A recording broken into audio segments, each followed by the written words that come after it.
radio. Shout it.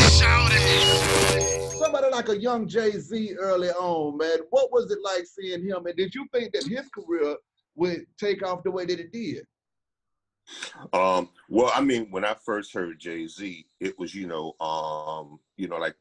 on Fluke, because I was invited to do a mixtape with Jazz O. And Jazz asked me, can his man rhyme on the tape? And then afterwards, they asked me about helping Jazz establish a new deal.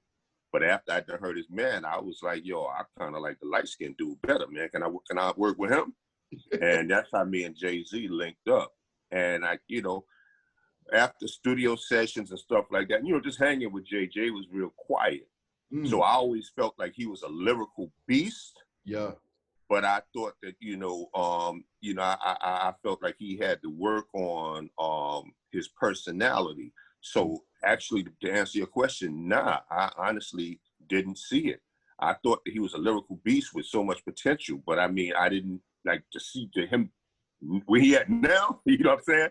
I was like, nah, I didn't see that back then, but I'm so happy, I'm so happy he won. I'm so happy he's successful and he deserved it, man, From what I'm getting out of this conversation, also though, Kane, the camaraderie in New York. You see what I'm saying? You being able to work with Biz and him being able to show you the love. Jazz O and Jay-Z, y'all working together and showing love to each other at that time.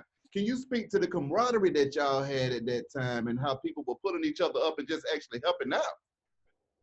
Yeah, I mean, it was the type of thing where, like, you a new generation. When we came out in the late 80s, we looked up to Flash and the Furious Five. We looked up to LL Cool J, Run DMC, so to meet these cats and sit and chop it up with them, you asking them questions and they giving you game, And I mean, the same thing happened in the mid 90s, when Nas had Illmatic, I met him up at Unique Studios and, I'm telling him that, yo, man, a lot of people use that 5 mic term very loosely, but your joint is a 5 mic album. You know what I'm saying?